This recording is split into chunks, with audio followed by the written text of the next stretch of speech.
आज अपन इस पूरे पेपर का सॉल्यूशन करेंगे जो कल रह गए थे क्वेश्चन, और इसी तरह से अपन पूरे टेक्निकल हेल्पर के सारे पेपरों का सॉल्यूशन करेंगे। तो ठीक है, आइए देखते हैं क्वेश्चन नंबर 51।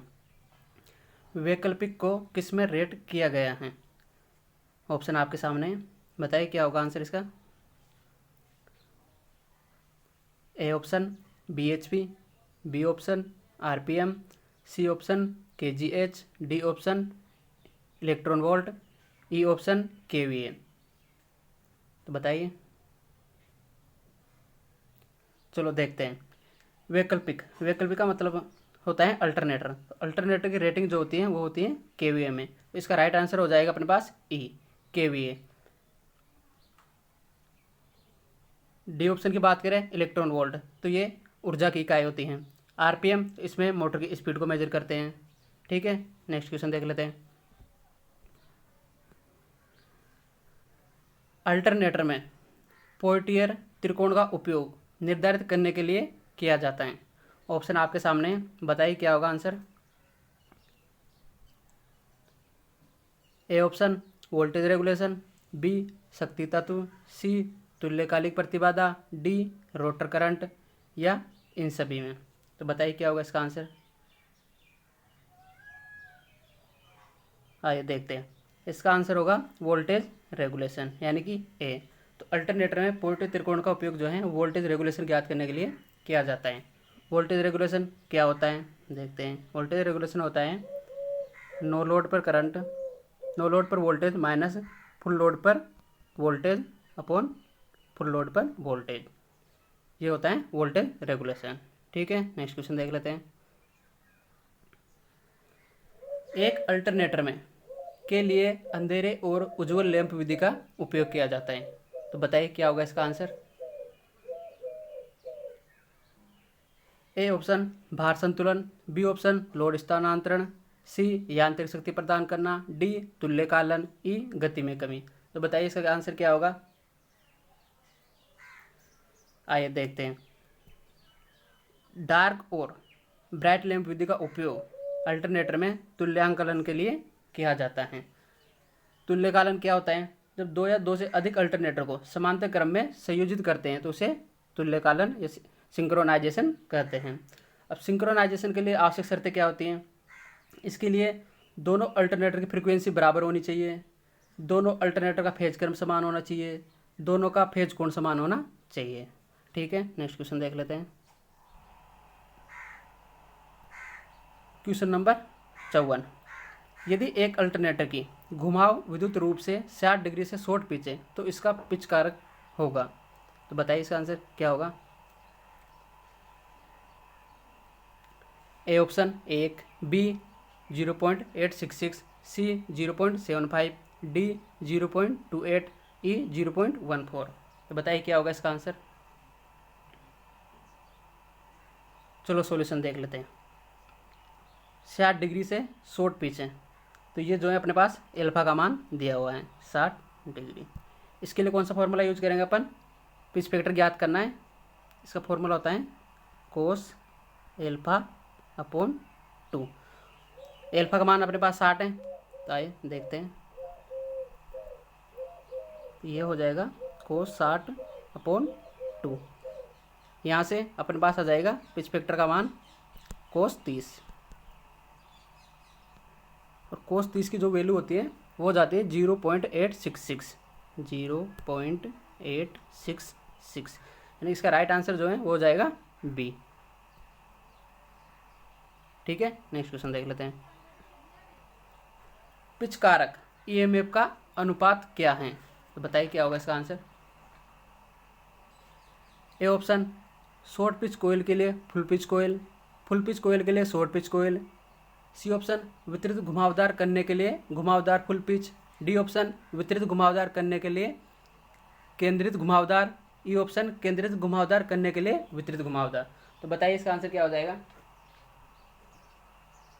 तो इसका जो है आंसर हो जाएगा ए। पिच फैक्टर यहाँ पे पिच फैक्टर दिया हुआ है, तो शॉर्ट पिच अगर कोयल जो है शॉर्ट पिच होती है तो उसके लिए पिच फैक्टर का मान इकाई से कम होता है। अगर कोयल फुल पिच होती हैं तो उसके लिए पिच फैक्टर का मान इकाई होता है, और पिच फैक्टर जो होता है उसका संबंध होता है आर्मेचर वाइंडिंग से। ठीक है, इसका राइट आंसर हो जाएगा ए। अगला क्वेश्चन देखते हैं, क्वेश्चन नंबर 56। एक अल्टरनेटर को अधिक उत्तेजित कहा जाता है जब वह पावर फैक्टर पर चल रहा होता है। तो बताइए इसका आंसर क्या होगा। ए 0, बी यूनिटी, सी लैगिंग, डी लीडिंग, ई या तो बी या डी। तो बताइए इसका आंसर क्या हो जाएगा। तो इसका राइट आंसर हो जाएगा सी, यानी कि लैगिंग। तो अल्टरनेटर को ओवर एक्साइटेड तब कहा जाता है जब वो लैगिंग पावर फैक्टर पर चल रहा हो। जबकि इसका विपरीत अगर बात करें, अगर ये मोटर के लिए पूछता कि ओवर एक्साइटेड कब कहा जाता है, तो उसके लिए हो जाता फिर लीडिंग। ठीक है, तो इसका राइट आंसर हो जाएगा सी। नेक्स्ट क्वेश्चन देख लेते हैं, सिंक्रोनस मोटर का निर्माण किसके समान होता है। ऑप्शन आपके सामने, बताइए आंसर क्या होगा।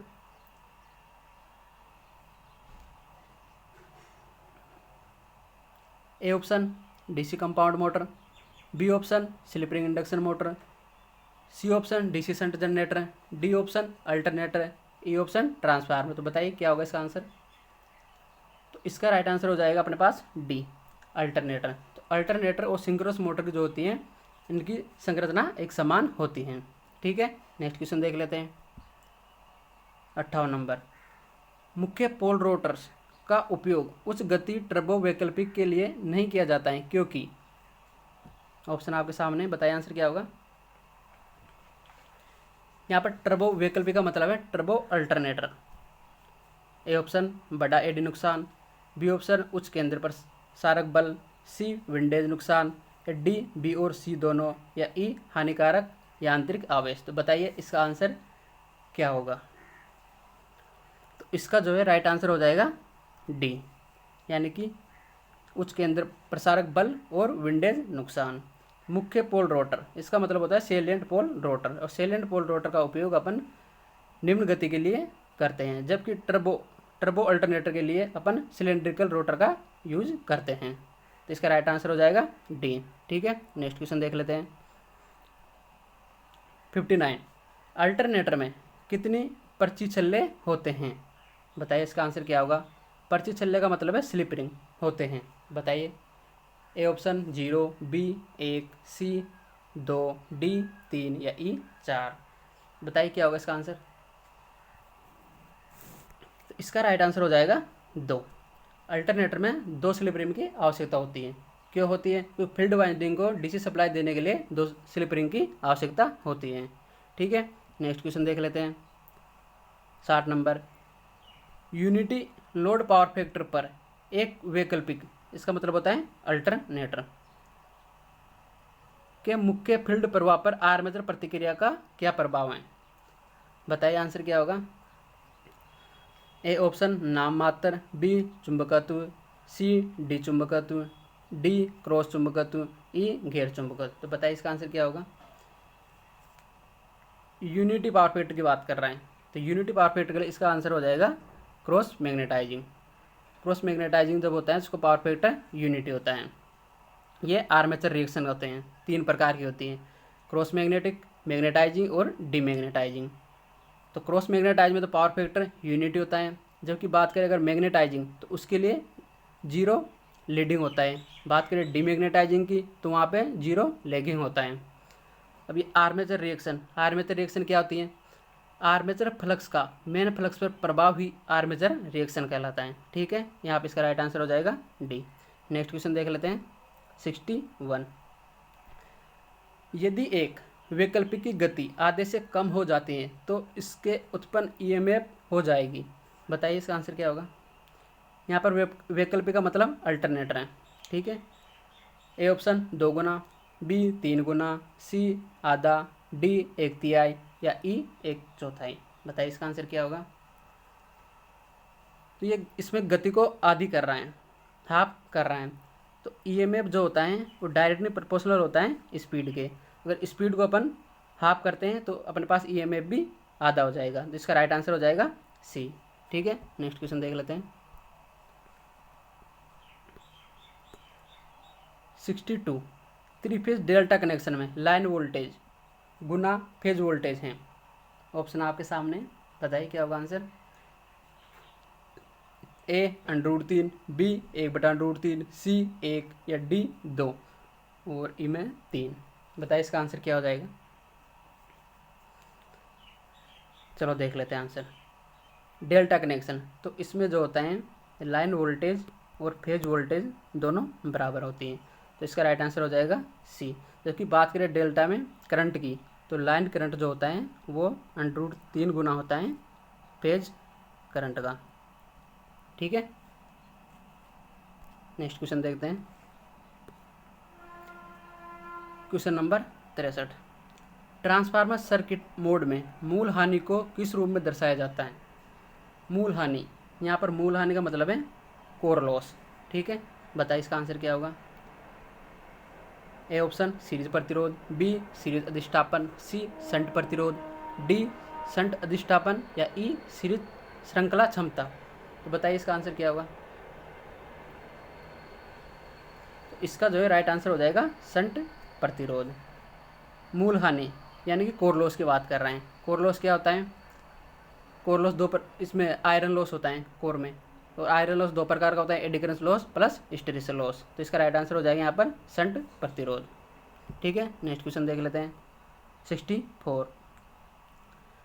ट्रांसफार्मर किसके सिद्धांत पर कार्य करता है। बताइए इसका आंसर क्या होगा। A option mutual induction, B option self induction, C विद्युत स्थैतिक प्रभाव, डी ताप प्रभाव या ई रासायनिक प्रभाव। बताइए इसका आंसर क्या होगा। तो इसका राइट आंसर हो जाएगा ए। ट्रांसफार्मर जो होता है म्यूचुअल इंडक्शन के सिद्धांत पर कार्य करता है। अब म्यूचुअल इंडक्शन क्या होता है, जब अपन ट्रांसफार्मर की प्राइमरी वाइंडिंग को एसी सप्लाई से जोड़ते हैं तो सेकेंडरी वाइंडिंग में बिना किसी कनेक्शन के उसमें विद्युत वाहक बल पैदा हो जाता है, इसी को क्या कहते हैं, म्यूचुअल इंडक्शन। ठीक है, नेक्स्ट क्वेश्चन देख लेते हैं। ट्रांसफार्मर तेल से मुक्त होना चाहिए। बताइए इसका आंसर क्या होगा। ए ऑप्शन है गंध, बी गैस, सी गंधक, डी नमी, ई रिक्तियाँ। बताइए इसका आंसर क्या होगा।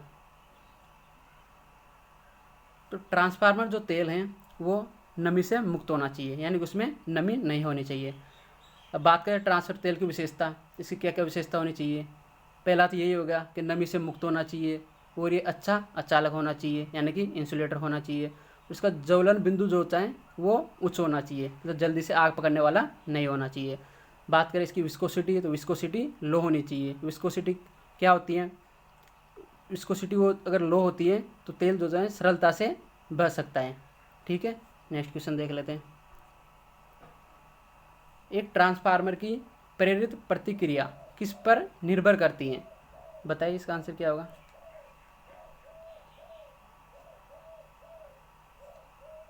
ए ऑप्शन विद्युत प्रभावन बल, बी ऑप्शन चुंबकीय मोटर बल, सी ऑप्शन मुख्य प्रवाह, डी ऑप्शन रिसाव प्रवाह। तो बताइए इसका आंसर क्या होगा। तो इसका राइट आंसर हो जाएगा डी। ट्रांसफार्मर की प्रेरित प्रतिक्रिया जो होती है वो रिसाव प्रवाह यानी कि लीकेज फ्लक्स पर निर्भर करती हैं। ठीक है, नेक्स्ट क्वेश्चन देख लेते हैं।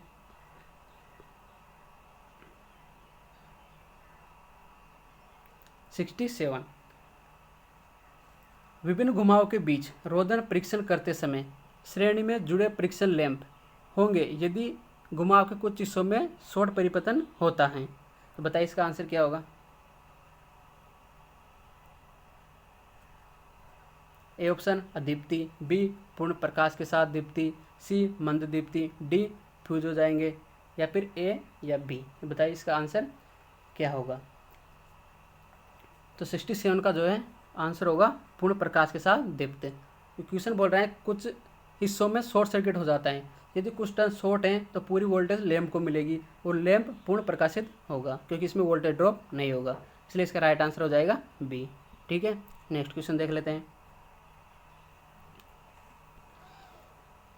प्रेरणा मित्र के लिए 84 में प्रयुक्त रसायन में की गुणवत्ता होनी चाहिए। अब यहाँ पर 84 क्या है, ब्रीदर। बताइए इसका राइट आंसर क्या हो जाएगा। ए ऑप्शन आयनीकृत वायु, बी अवशोषी आर्द्रता, सी प्रेरणा मित्र तेल की सफाई, डी प्रेरणा मित्र तेल का शीतलन, ई वायु को आर्द्रता प्रदान करना। तो बताइए इसका आंसर क्या होगा। तो इसका राइट आंसर हो जाएगा बी। ब्रीदर, ब्रीदर में सिलिका जेल लगी होती है और सिलिका जेल का काम क्या होता है, नमी को सोखना। तो ये आर्द्रता को, नमी को सोख लेती हैं। और सिलिका जेल जो होता है उसका रंग ड्राई अवस्था में नीला होता है। ठीक है, नेक्स्ट क्वेश्चन देख लेते हैं। 69, निम्नलिखित में से कौन सा परिणामित्रों का नियमित परीक्षण नहीं है? तो बताइए इसका आंसर क्या होगा। ए क्रोड-रोधन वोल्टा परीक्षण, बी प्रतिबाधा परीक्षण, सी रेडियो व्यतिकरण परीक्षण, डी ध्रुवता परीक्षण या ई निरंतरता परीक्षण। तो बताइए इसका आंसर क्या होगा। तो इसका राइट आंसर हो जाएगा रेडियो व्यतिकरण परीक्षण। इसे रेडियो इंटरफेरेंस टेस्ट भी बोलते हैं। और जो यह ट्रांसफार्मर पर रेगुलर टेस्ट नहीं किया जाता है। ठीक है, इसका राइट आंसर हो जाएगा सी। नेक्स्ट क्वेश्चन देख लेते हैं। घूर्णी स्टेटर क्षेत्र और रोटर की गति के बीच के अंतर को कहा जाता है। तो बताइए क्या होगा इसका आंसर। ए सर्पण यानी कि स्लिप, बी पिच, सी मॉड्यूल, डी प्रास, ई मोड। बताइए इसका आंसर क्या हो जाएगा। तो इसका राइट आंसर हो जाएगा ए यानी कि स्लिप। स्लिप क्या होती है, N S minus N R upon N S, इसका अंतर ही स्लिप कहलाता है, यानी स्टेटर की स्पीड और रोटर की गति के बीच का अंतर। ठीक है, नेक्स्ट क्वेश्चन देख लेते हैं। 71, प्रकाश और स्विचन के कारण उच्च वोल्टता तरंगों के विपरीत निम्नलिखित में से कौन सुरक्षा के रूप में कार्य करता है। तो बताइए इसका राइट आंसर क्या होगा। ऑप्शन देख लेते हैं। ए होगा हॉर्न अंतराल, बी ताप अतिभार रिले, सी ब्रीदर, डी कंजर्वेटर, ई विस्फोटन छिद्र। तो बताइए इसका राइट आंसर क्या हो जाएगा। तो इसका राइट आंसर हो जाएगा हॉर्न अंतराल। ये लाइटिंग अरेस्टर का एक प्रकार है। अब लाइटिंग अरेस्टर क्या होता है, ये आकाशीय बिजली से भवनों और फैक्ट्रियों को बचाने के लिए काम आता है। ठीक है, तो इसका राइट आंसर हो जाएगा ए। नेक्स्ट क्वेश्चन देख लेते हैं। एक प्रेरणामित्र की क्रोड में प्रवाह इसको भौतिक रूप से विस्तारित करता है और प्रत्यावर्ती चुंबकीय क्षेत्र प्रभाव के साथ थोड़ा संकुचित करता, इस प्रभाव को के रूप में जाना जाता है। तो बताइए 72 का आंसर क्या होगा।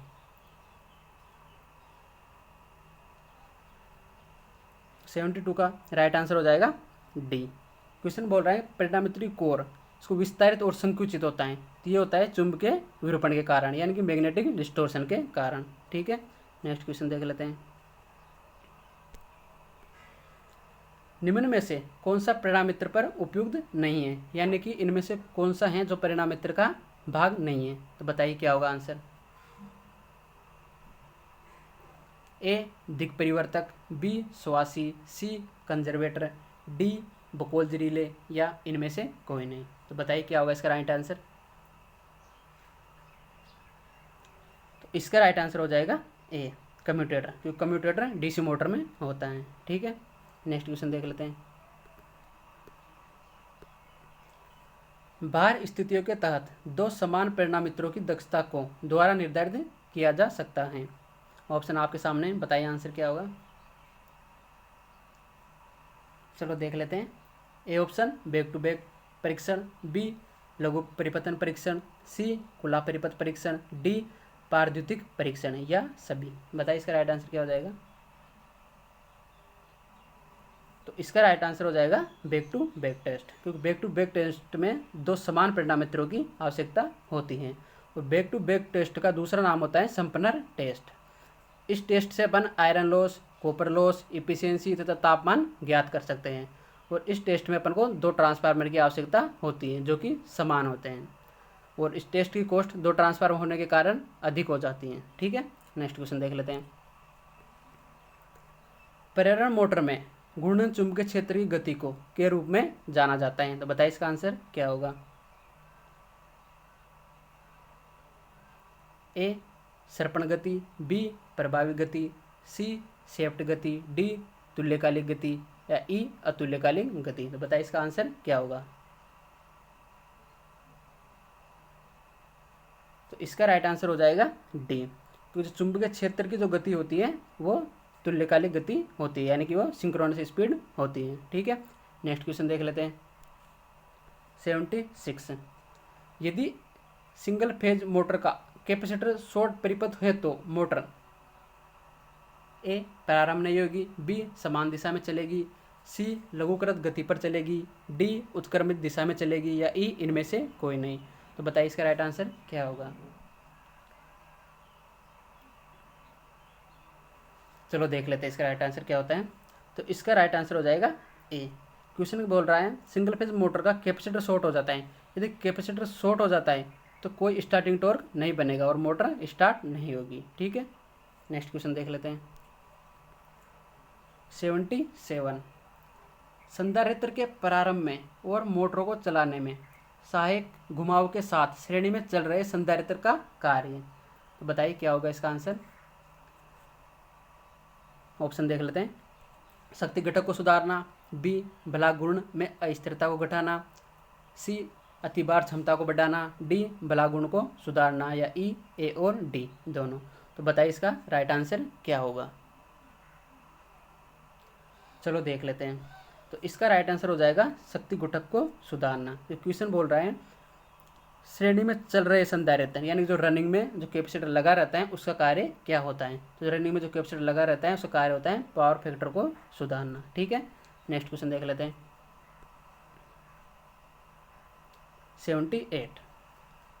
प्रतिरोध प्रारंभ मोटर की शुरुआत के दौरान अपकेंद्रीय स्विच करता है जब तक मोटर गति नहीं पकड़ती है। ऑप्शन आपके सामने, बताइए आंसर क्या होगा। चलो देख लेते हैं ऑप्शन।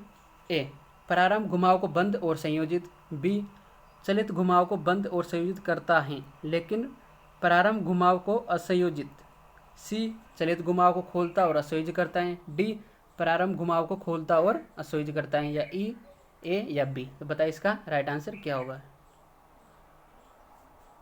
चलो देख लेते हैं। तो इसका राइट आंसर हो जाएगा ए, यानी स्टैटिक घुमाव को बंद और संयोजित करता है। ये किसका काम होता है, सेंट्रीफ्यूगल स्विच का। और सेंट्रीफ्यूगल स्विच का काम के एक कार्य और होता है, जब मोटर रेटेड स्पीड का 70 से 80% गति प्राप्त कर लेता है तो ये स्टार्टिंग वाइंडिंग को डिस्कनेक्ट कर देता है। ठीक है, नेक्स्ट क्वेश्चन देख लेते हैं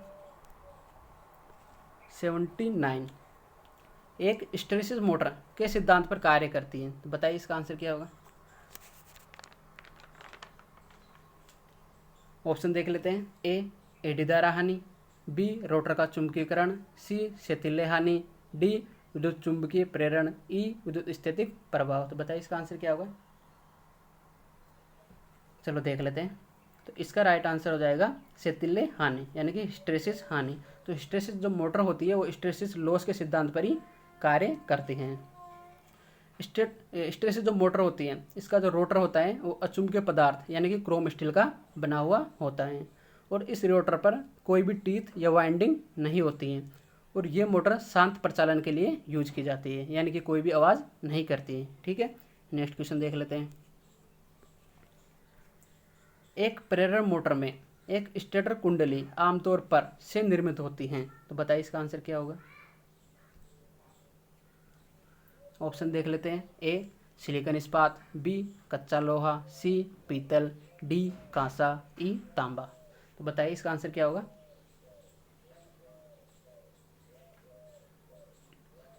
चलो देख लेते हैं।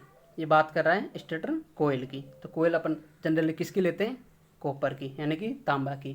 क्यों, क्योंकि इसका रेजिस्टेंस लो होता है और इसमें आसानी से करंट प्रवाह हो सकता है। ठीक है, अगर आपको किसी भी क्वेश्चन में डाउट आता है तो आप हमें कमेंट बॉक्स में ज़रूर कमेंट करें और अगर आपका कोई भी सुझाव हो तो कमेंट बॉक्स में ज़रूर बताएं। ठीक है, नेक्स्ट क्वेश्चन देख लेते हैं। निम्नलिखित में से कौन सी मोटर यांत्रिक और चुंबकीय कंपनों से मुक्त होती है। तो बताइए इसका राइट आंसर क्या होगा। A option split phase motor, B सर्वव्यापक motor, C hysteresis motor, D छायांकित ध्रुव मोटर, या ई ए और बी दोनों। तो बताइए इसका राइट आंसर क्या होगा। चलो देख लेते हैं। यांत्रिक और चुंबकीय कंपनों से मुक्त होती हैं। तो वो मोटर होती है हिस्टैरिसीस मोटर, क्योंकि इसमें कोई टीथ या कोई भी वाइंडिंग नहीं होती है, इसके लिए इसका प्रचालन बिल्कुल शांत होता है। ठीक है। ऑप्शन बी की बात करें, सर्वव्यापक मोटर, यह यूनिवर्सल मोटर है जो कि एसी और डीसी दोनों पर कार्य करती है। डी ऑप्शन में देख लेते हैं, छायांकित ध्रुव मोटर यानी कि शेडेड पोल मोटर, इसका उपयोग जो है खिलौनों या हेयर ड्रायर में किया जाता है। ठीक है। नेक्स्ट क्वेश्चन देख लेते हैं। एक यूनिवर्सल मोटर की गति लोड विशेषताएं किसके समान होती है? तो बताइए इसका राइट आंसर क्या होगा। चलो ऑप्शन देख लेते हैं। A DC shunt motor, B DC series motor, C DC cumulatively compound motor, D DC differential compound motor, या ई एसी मोटर। तो बताइए यूनिवर्सल मोटर की गति लोड विशेषताएं किसके समान होती हैं? चलो देख लेते हैं। यूनिवर्सल मोटर की गति लोड विशेषताएं जो होती है वो डीसी सीरीज मोटर के समान होती हैं। दोनों मोटर का स्टार्टिंग टॉर्क जो होता है वो बहुत हाई होता है। इनका टॉर्क जो होता है वो आर्मेचर करंट के स्क्वायर के डायरेक्टली प्रोपोर्शनल होता है, और नो लोड पर इनकी स्पीड बहुत हाई हो जाती है। ठीक है। नेक्स्ट क्वेश्चन देख लेते हैं। 83, कंप्रेसरों के लिए प्रयुक्त मोटर कौन सा है? बताइए इसका राइट आंसर क्या होगा। चलो ऑप्शन देख लेते हैं। डीसी सीरीज मोटर, छायांकित ध्रुव motor, capacitor start capacitor run motor, या रिलक्टेंस मोटर, या सभी। बताइए इसका राइट आंसर क्या होगा। तो इसका राइट आंसर हो जाएगा C, capacitor start capacitor run motor. इस मोटर में 2 कैपेसिटर लगे हुए होते हैं और इसका पावर फैक्टर ऊंचा होता है, इसलिए इसका यूज कंप्रेसर के लिए किया जाता है। ठीक है। नेक्स्ट क्वेश्चन देख लेते हैं। 84, यदि 50 हर्ट्ज 3 फेज प्रेरण मोटर में फुल लोड गति 1440 आरपीएम में, तो मोटर में पोल की संख्या क्या है? A option 2, B 4, C 6, D 8 और ई 9। तो बताइए इसका राइट आंसर क्या होगा। चलो आइए देख लेते हैं। अपन को फ्रीक्वेंसी दे रखा है 50 हर्ट्ज और सिंक्रोनस स्पीड दे रखी है 1440 आरपीएम।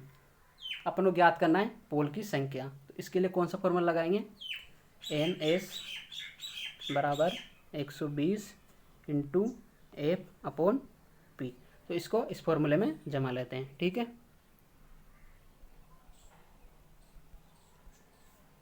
एन एस अपने को दे रखा है 1440, ठीक है, इंटू 120, फ्रीक्वेंसी अपने पास है 50 हर्ट्ज, पोल की संख्या अपन को ज्ञात कर लें। ठीक है। 0 से 0, 12 से कट गए 12 बार, पी बराबर हो जाएगा 50 अपॉन 12। ये कितने बार कट जाएगा इससे? 12 चौको 48, 4 पॉइंट कुछ आएगा, लेकिन जो पोल की संख्या होती है वो हमेशा सम होती है, तो अपन को कितना लेना होगा? 4। तो इसका राइट आंसर कितना हो जाएगा? 4 पोल। तो इसका राइट आंसर हो जाएगा बी। ठीक है। नेक्स्ट क्वेश्चन देख लेते हैं। प्रेरण मोटर में क्राउलिंग किसके कारण होती है? बताइए इसका राइट आंसर क्या होगा। चलो ऑप्शन देख लेते हैं। उच्च लोड, कम वोल्टेज आपूर्ति, मोटर में विकसित हार्मोनिक, या ए और बी दोनों, या इनमें से कोई नहीं। तो बताइए इसका राइट आंसर क्या होगा। चलो देख लेते हैं। प्रेरण मोटर में क्राउलिंग किसके कारण होती है? क्राउलिंग ये एक दोष होता है। ये किसके कारण होता है? मोटर में विकसित हार्मोनिक के कारण। इस दोष से क्या होता है? इस दोष के दौरान मोटर घूमती नहीं है। जो नॉर्मल जो स्पीड होती है ना, उसका 1/7 हो जाती है। तो घूमती तो है लेकिन नॉर्मल स्पीड का 1/7 हो जाती है। इसे ही क्राउलिंग कहते हैं, और इसका कारण जो होता है ये हार्मोनिक्स होते हैं। ठीक है। नेक्स्ट देख लेते हैं।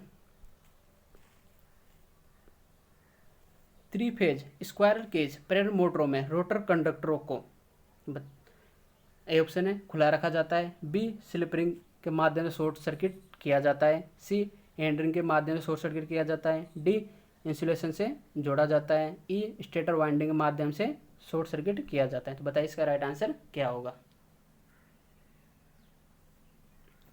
चलो देख लेते हैं। स्क्वायर केज प्रेरण मोटर में रोटर कंडक्टरों को, तो इसमें रोटर कंडक्टरों को एंड रिंग के माध्यम से शॉर्ट सर्किट किया जाता है। तो इसका राइट आंसर हो जाएगा सी, यहाँ पे दिया स्क्वायरल केज इंडक्शन मोटर, इसका टॉर्क जो होता है लो होता है क्योंकि रोटर का रेजिस्टेंस लो होता है, और इसका पावर फैक्टर भी लो होता है क्योंकि इसका रेजिस्टेंस लो होता है। इसकी कॉस्ट जो होती है वो कम होती है और इसकी संरचना भी आसान होती है। ठीक है, नेक्स्ट क्वेश्चन देख लेते हैं। 87, यदि रोटर से स्टेटर स्लॉट से कुछ अनुपात के साथ एक प्रेरण मोटर सामान्य गति के 1/7 पर चलता है तो इस घटना को क्या कहते हैं? बताइए इसका आंसर क्या होगा। अभी थोड़ी देर पहले ऊपर ही बताया था अपन ने, 1/7 पर चलता है। बताइए इसका आंसर क्या होगा। चलो देख लेते हैं। तो इसका राइट आंसर हो जाएगा क्राउलिंग, जो कि किसके कारण होती है? हार्मोनिक्स के कारण। ठीक है, नेक्स्ट क्वेश्चन देख लेते हैं। एक प्रेरण मोटर की निश्चल स्थिति में स्लिप का मान क्या होगा? तो बताइए इसका आंसर क्या होगा।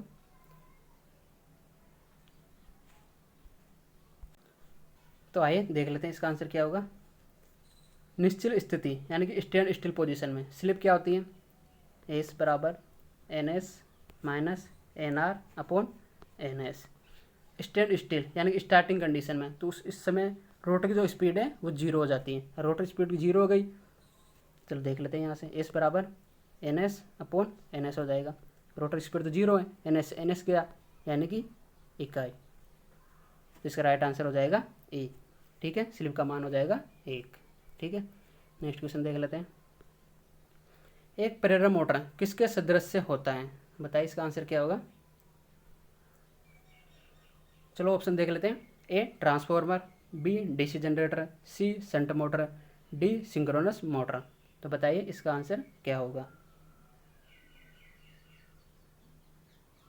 चलो देख लेते हैं। प्रेरण मोटर किसके समान होती है? तो प्रेरण मोटर जो होती है वो ट्रांसफार्मर के समान होती है क्योंकि 3 फेज इंडक्शन मोटर में भी प्राइमरी वाइंडिंग को सप्लाई से कनेक्ट करते हैं। ठीक है, नेक्स्ट क्वेश्चन देख लेते हैं। मिक्सर में निम्नलिखित में से कौन सा मोटर प्रयुक्त किया जाता है? तो बताइए इसका राइट आंसर क्या होगा। चलो ऑप्शन देख लेते हैं। Repulsion motor, reluctance motor, hysteresis motor या सर्वव्यापक मोटर या फिर सभी। यहाँ पर सर्वव्यापक मोटर का मतलब है यूनिवर्सल मोटर, तो इसका राइट आंसर भी क्या होगा? Universal motor. मिक्सर में यूनिवर्सल मोटर का प्रयोग किया जाता है और यह मोटर एसी और डीसी दोनों सप्लाई पर कार्य करती हैं। ठीक है, नेक्स्ट क्वेश्चन देख लेते हैं। 91, एसी सीरीज मोटर में प्रतिकारी वाइंडिंग किस लिए लगाई जाती है? तो बताइए इसका राइट आंसर क्या होगा। यहाँ पर प्रतिकारी वाइंडिंग का मतलब है कंपनसेटिंग वाइंडिंग। बताइए इसका राइट आंसर क्या होगा। चलो ऑप्शन देख लेते हैं। टॉर्क में वृद्धि होती है, बी आर्मेचर प्रतिक्रिया का प्रभाव को कम करता है, सी ब्रशेज में स्पार्किंग कम करता है, या फिर डी बी और सी दोनों, या फिर ई ए और बी दोनों। तो बताइए इसका राइट आंसर क्या होगा। चलो देख लेते हैं। कंपनसेटिंग वाइंडिंग किस लिए लगाई जाती है? तो इसका राइट आंसर हो जाएगा डी, आर्मेचर प्रतिक्रिया के प्रभाव को कम करता है और ब्रशेज में स्पार्किंग कम करता है। कंपनसेटिंग वाइंडिंग जो होती है कहाँ पर होती है? ये फील्ड वाइंडिंग के फेस में होती हैं। ठीक है, नेक्स्ट क्वेश्चन देख लेते हैं। डीसी जनरेटर का आर्मेचर किस लिए लेमिनेटेड होता है? तो बताइए इसका आंसर क्या होगा। सीधा सा सवाल है। चलो ऑप्शन देख लेते हैं। हिस्टेरिसिस होस को कम करना, बी एडी करंट होस को कम करना, सी एयर कूलिंग मार्ग प्रदान करना, डी घर्षण ह्रास को कम करना, ई कॉपर लॉस को कम करना। तो बताइए इसका राइट आंसर क्या होगा। चलो देख लेते हैं। लेमिनेटेड, जहाँ कहीं भी आपको लेमिनेटेड दिखता है सीधा सा आंसर है उसका एडी करंट लॉस को कम करना। ठीक है, तो इसका राइट आंसर हो जाएगा बी। ठीक है, नेक्स्ट क्वेश्चन देख लेते हैं। 4 पोल डुप्लेक्स लैप वाइंडिंग के लिए समांतर पथों की संख्या क्या है? तो बताइए इसका राइट आंसर क्या होगा। यहाँ पर लैप वाइंडिंग की बात कर रहे हैं। ठीक है, तो लैप वाइंडिंग में समांतर पथों की संख्या पोलों की संख्या के बराबर होती है, लेकिन ये किस में होता है? सिंप्लेक्स में। ठीक है, अपन से पूछ रहा है डुप्लेक्स के लिए, तो डुप्लेक्स में क्या हो जाएगा, ए बराबर 2 × P। ठीक है, अपन को ज्ञात करनी है समांतर पथों की संख्या। तो यहाँ से देख लेते हैं, 2 × पोल अपन को दे रखे हैं 4, समांतर पथों की संख्या कितनी हो जाएगी, 8। तो राइट आंसर क्या हो जाएगा इसका, डी। ठीक है, नेक्स्ट क्वेश्चन देख लेते हैं।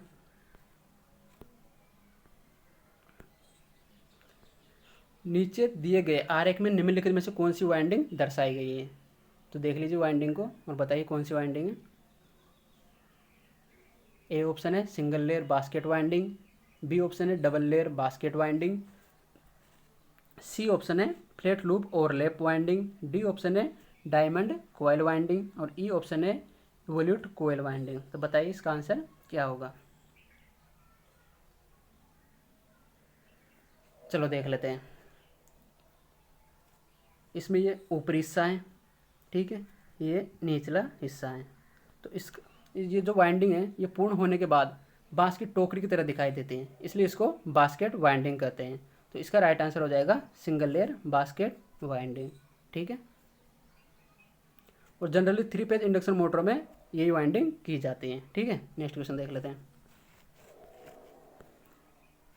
95, जनरेटर में डमी कोयल प्रदान करने का क्या उद्देश्य है। तो बताइए इसका राइट आंसर क्या होगा। चलो ऑप्शन देख लेते हैं। रोटर को यांत्रिक संतुलन प्रदान करना, बी एडी करंट लॉस को कम करना, सी हिस्टैरिसीस लॉस को कम करना, डी दक्षता में वृद्धि करना, ई हंटिंग कम करना। तो बताइए इसका आंसर क्या होगा। चलो देख लेते हैं। जनरेटर में डमी कोयल प्रदान करने का क्या उद्देश्य है। तो डमी कोयल प्रदान करने का उद्देश्य होता है रोटर को यांत्रिक संतुलन प्रदान करना। अब डमी कोयल क्या होती है और ये कहाँ स्थित होती है। तो ये आर्मेचर की कोर में होती है। ठीक है, और डमी कोयल में करंट फ्लो नहीं होता है। ठीक है, चलो नेक्स्ट क्वेश्चन देख लेते हैं। 96, डीसी मोटर का बैक ईएमएफ किस पर निर्भर करता है। तो बताइए इसका आंसर क्या होगा।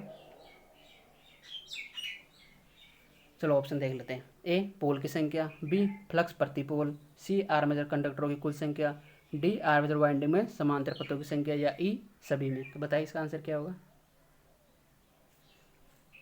चलो देख लेते हैं। मोटर का बैक ईएमएफ, ठीक है, बैक ईएमएफ का फॉर्मूला क्या होता है, ई बी बराबर π/ZNP 60/A। ठीक है, ऑप्शन है पोल की संख्या, ये पोल हो गए यहाँ पे। ठीक है, बी ऑप्शन फ्लक्स भी हैं। ठीक है, सी ऑप्शन आर्मेचर कंडक्टर की कुल संख्या, कंडक्टर की कुल संख्या हो गई। आर्मेचर वाइंडिंग में समांतर पथों की संख्या, समांतर पथों की संख्या हो गई। ठीक है, यानी कि ये सभी पर निर्भर करता है। तो इसका राइट आंसर क्या हो जाएगा, ई, ये सभी। ठीक है, नेक्स्ट क्वेश्चन देख लेते हैं। एक शेडेड पोल मोटर में शेडिंग कोयल का उपयोग किस लिए किया जाता है। तो बताइए इसका आंसर क्या होगा। चलो ऑप्शन देख लेते हैं। वाइंडिंग होस को कम करने के लिए, घर्षण होस को कम करने के लिए, घूर्णीय चुंबकीय क्षेत्र के उत्पादन के लिए, डी स्पार्किंग के विरुद्ध सुरक्षा के लिए, और ई ए और बी दोनों। तो बताइए इसका राइट आंसर क्या होगा। चलो देख लेते हैं। तो शेडिंग पोल जो मोटर होती है इसमें शेडिंग कोयल का उपयोग किया जाता है। किस लिए किया जाता है, घूर्णीय चुंबकीय क्षेत्र के उत्पादन के लिए, क्योंकि ये सेल्फ स्टार्ट नहीं होती है और इसको शेडिंग रिंग की सहायता से सेल्फ स्टार्ट किया जाता है। शेडिंग रिंग जो होती है ये कॉपर की एक कोयल होती है और ये कॉपर की कोयल शॉर्ट सर्किट होती है और ये कोयल जो होती है यही शेडेड रिंग कहलाती हैं। ठीक है, बात करते हैं शेडेड पोल मोटर की। तो इसका उपयोग खिलौनों, हेयर ड्राइन इनमें किया जाता है। ठीक है, नेक्स्ट क्वेश्चन देख लेते हैं। 98, डीसी जनरेटर के कम्यूटेटर की सफाई करने के लिए निम्नलिखित में से कौन सा तरल पदार्थ प्रयुक्त किया जाता है। बताइए इसका आंसर क्या होगा।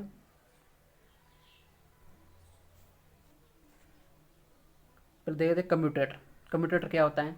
ये एसी को डीसी में कन्वर्ट करता है जनरेटर में। ठीक है, और कम्यूटेटर किसका बना हुआ होता है, ये हार्ड ड्रॉन कॉपर का बना हुआ होता है। ठीक है, तो इस सफाई के लिए कौन सा तरल पदार्थ प्रयुक्त किया जाता है। तो इसके लिए किया जाता है कार्बन टेट्रा क्लोराइड यानी कि CTC। ठीक है, इसका राइट आंसर हो जाएगा बी।